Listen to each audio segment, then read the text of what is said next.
So, hi Daniel, it's such a pleasure to host you in India. And we were just dreaming about this day that you'll come to India. Here you are in Bangalore, and such a pleasure for me to host you. Welcome to our beautiful country. Thank you, Rishi. Thank you. It's a great pleasure for me. I learned so much. We, Beautiful country, thank country you, of opportunities. thank you. You come from Germany, and we love Germany as well. And Germany, we always look forward to as a champion towards process and quality and engineering. But you've been here for a couple of days, and we've been constantly talking, and we've been constantly speaking about human rights due diligence, how to make businesses impactful, how to make supply chains, much more responsible towards the people and the planet. And there is one thing which came out in our discussion, which I was very intrigued and very interested, was you spoke about a forced labor directive which is coming up in the next few years. I knew nothing about it, and I thought it's good that our colleagues and friends in the industry would like to know more about this forced labor directive. What is it all about, Daniel? So, thanks for asking that question. It's a very relevant law, the EU forced labor regulation. Actually, regulation, not directive, but that's European law, blah, blah, blah. No, the difference is important a bit because regulation means it's directly European law, directly applicable national law. The directive is always European law, and then the countries need to implement. So, this is the case of the CSDDD. They need to implement EU forced labor regulation directly applicable. From the end of 2027, it will start to be applicable, and it will apply to every country in the world, and it will apply also to every product produced in all of the world. And it doesn't matter how big is the European company. It can be a small European company, it can be a big European company. If they import a product, they need to ensure that there's no forced labor in the product. That's just 2 years from now, and that's a big surprise. Yeah. I'm sure many of you would not know 2 years from now there's a new directive coming up, which is called Forced Labor Directive. Tell us more about the components of it. And you said it's applicable to all companies. So that means its repercussions are quite huge. Tell us more about it, Daniel. Yeah, it's very good to talk about it now because it needs some time to prepare for it. And yeah, 2027 is like tomorrow. So companies will need all the time they have to prepare for it. But let's focus a bit on what it means. What is this regulation all about?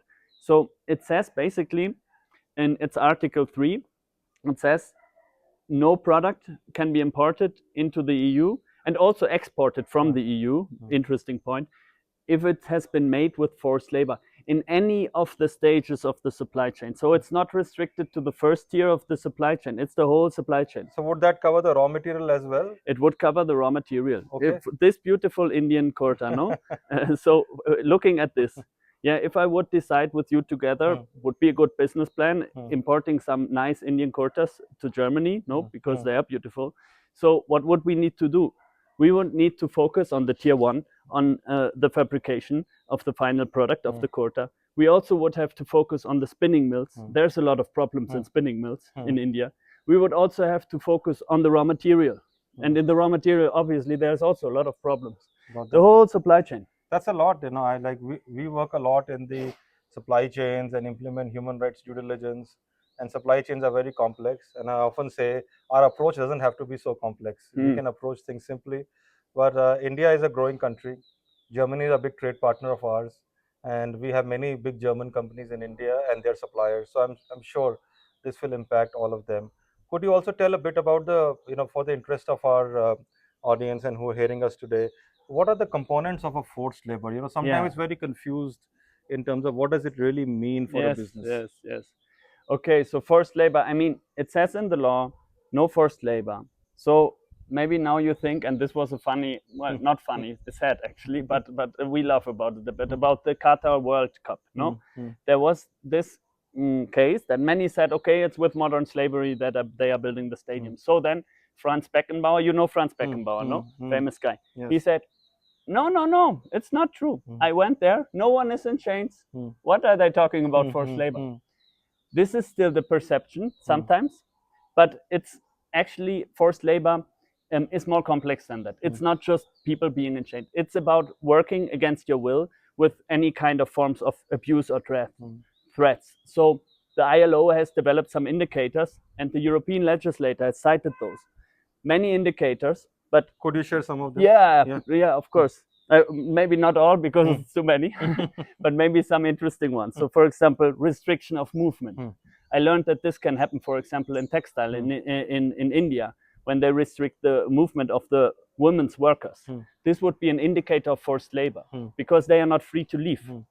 Mm. Also, another one is retention of identity documents. Mm. So it can be retention, for example, of the passport, Mm. but because it's about the control of the life, it can also be if it's the retention of other central things, for example, the mobile phone or the ATM card. Mm. These can be indicators of forced labor. Got that. And debt bondage. Mm.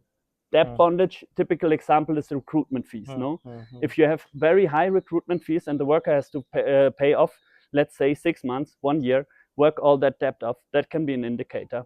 And maybe the last one to mention, because I think it's also relevant to the Indian context, excessive overtime. Mm. So excessive overtime, if the workers work 7 days a week, they don't get time off, they work more than 60 hours a week, this can be an indicator of forced labor. Got that. So Got you that. have to address them.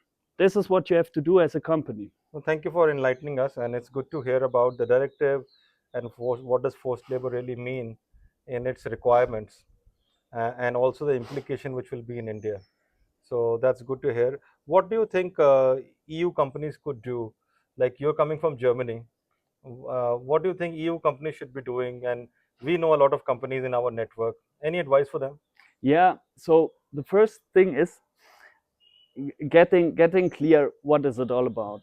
So there can be some confusion what it is about. No forced labor at all in your supply chains. Many companies, also with the examples that I shared, would say, "Oh, impossible. How can we do this?" Is it really about no forced labor at all? If you look deeper into the directive, you will find that how will the authority control this if they know, oh, there's a forced labor risk in this product. Let's say they say the quota is a high forced labor risk. They want to ask you if you have a good human rights due diligence process. So if you have a good human rights due diligence process, then you can say, yes, there was a forced labor risk, but we are handling it. So this would be the most important thing, setting up a good human rights due diligence process. Got that. Got that. The And problem is one thing with if they already retain, because NGOs can bring cases. NGOs and unions, they could say, okay, there's a forced labor case. They bring it and they say, for example, the women are retained. What can you do as a company? Well, you have to remedy the situation. If you remedy the situation and the forced labor indicators are gone, you can go back to importing to the EU. super. So I'm hearing from you a good human rights due diligence implementation will really help. Knowing where the risks are will be very helpful. And if you find some issues, then doing remedy and solving those problems and supporting the people is something EU companies should look for. Yeah. What do you think? Like we're here in India, and you're working a lot in India in many sectors.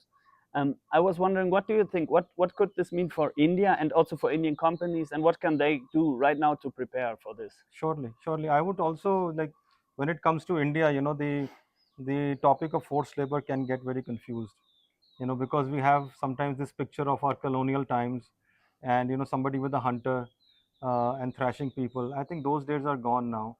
We're living in a much modern world.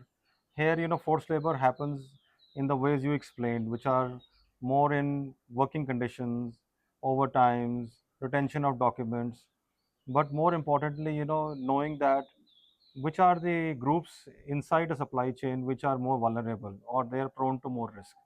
And we have seen in our work that women, children, migrant workers, contract workers, they are mostly at more risk. We have seen another element, which is what type of work has more risk. We have also seen in companies where security is used for longer hours, longer shifts, and there are some people in the company which are working on need basis. They end up working more hours, etc. Companies also are using them through some contractors and have less control. So that is what I normally say Indian companies should look at is, first of all, learn about this subject. Forced labor, it's enshrined in our law in India, and I think the way we do things, but we also have to understand this. So get trained on this forced labor, the ILO requirements, and the new directive which is coming up. For Indian suppliers, I would say, set up a team inside your factory, your operations, and bring in more cross-functional approach in it. That would be a great way to move forward in this area. And thirdly, would be the same as you said, which is implement human rights due diligence. which is finding where the risks are and putting actions in place to support the people. I think India right now has a great opportunity to create positive impacts for the people and the planet.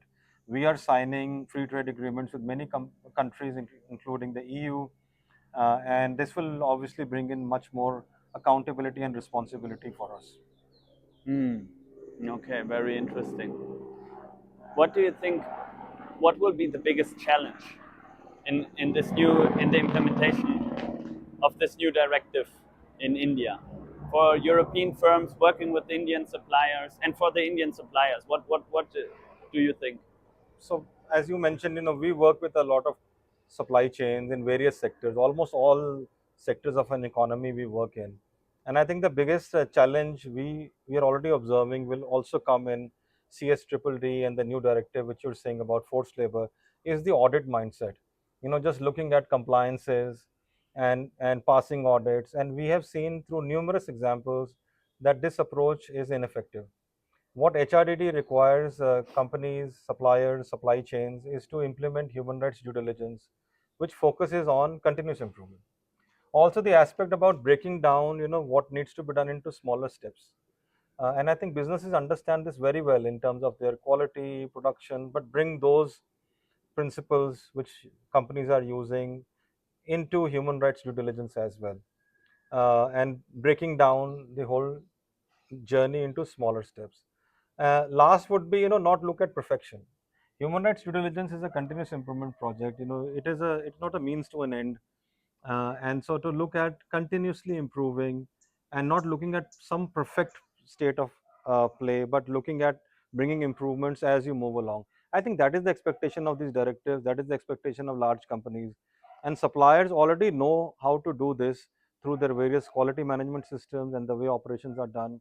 I think we can leverage a lot of knowledge which is already there in supply chains to actually go beyond compliance and to look at breaking down the journey into smaller steps, and also to look at continuous improvement at all times. Mm, I agree. I agree that this is the biggest challenge, specifically with this law, because there's a problem with this law that you can have, I'm a lawyer, so we are always in the nitty gritty of the words, no? Some people say, if they look at the law, this is an obligation of perfection, because in the law, in the Article 3 that I mentioned, it says no forced labor. So some people say, so the requirement, so that the quota can still come to Europe, is no forced labor at all. This is for me the biggest risk, this interpretation. I can give you some legal arguments against it. That's maybe not so Maybe for some important. other day. But the point I want to bring was that in the US Mhm, regulation we have seen in COVID times, a lot mhm, of companies and shipments being stopped where mhm, forced labor was found out. So the implications are quite high. mhm, We're just learning from all these things. I'm sure the European directive, when it comes out, the implications are going to be quite high for Indian mhm, mhm, suppliers. So not a thing to be taken lightly. And you've been in India to do some work. mhm, mhm. Could you just tell more about that before we close the conversation today? What has brought you to India and this Yeah, surprise trip? And I'm and yeah, I'm lucky that it yeah. happened that I could host you. Yes, yes, yes. No, no. I was very lucky also to come to this great country. No, I mean, I see what you are saying very much in the work with suppliers that I'm doing. I'm here in India to explain some Indian suppliers also about these requirements that are coming and trying to help them dealing with these requirements in a positive way. And we had some audits also, but not this typical audits, but collaborative Hmm. audits, participatory audits they are called, where the rights holder have a very key role, as you also always emphasize very rightly. And brutal things came out. Brutal things came out. Hmm. All these examples that I gave, they came out there. Hmm. So the problem really is we have to accept that the world is complex and Hmm. that there's many problems and Hmm. that it will not be perfect tomorrow. Hmm. And if we insist on this, that the world should be perfect tomorrow, we can stop business between Europe and Hmm. India, and no one will win. Hmm. So we have to adopt also in the forced labor regulation very clearly this continuous improvement mindset and saying it's okay if there's a problem, it's okay if you don't do something about it. Let's do something about it together. Got We that. are partners in this. We have to have a partnership mindset. Got that. I love the word you used, together, and I want to close our conversation today on this whole conversation about whether human rights are Western topics or Mm. whether they are Eastern topics. And there's a lot of development which has happened in the West, and we know, after the world wars, human rights were codified as a universal code for all countries which are part of the United Nations. But in India, human rights is a very old topic for us. We start from the times, much before Christ, and times of Buddha, and looking at equality and freedom of everyone. And so my community as well, the Sikh community, lives it till even today, of equality of everyone, non-discrimination, freedom, and making sure that everybody on the planet has the dignity and respect. And I think that's where we've come in our journey. That it's not a Western or an Eastern topic. It's a universal topic. It's a topic for every humankind, every person on this planet. And I think we all have a responsibility of bringing dignity and respect for the people, and making sure working conditions are much better for them. Thank you for saying this, because so many people say, like, they come with a neo-colonial mindset. They say human rights are Western thing, and they say, oh, but should we impose Western values on the others?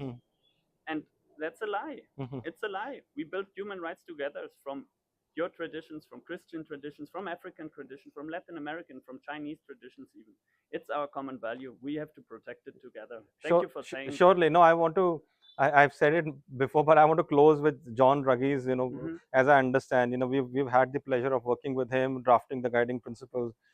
But his vision was to develop the human rights due diligence process, which can take the best of everywhere in the world. It is adaptable, it is a flexible process, it makes use of best practices across the world, because there was an acknowledgement that one size doesn't fit all. We need micro models to actually implement HRDD. What works in Germany doesn't work in India, and what works in India doesn't work in Germany. And I think that's the beauty of the work we do, right, Daniel, you and me, Yes. human rights due diligence. Yes. That no two opportunities are the same, and we're always thinking and learning and engaging with people on the ground to really know what really works practically. So we want to leave you with that insight. Thank you for joining us today, and thank you, Daniel, Thank you, for Rishi. visiting India Thank you. and for your insights. It's a great Thanks, pleasure. thanks a ton. Thank you. Thank you.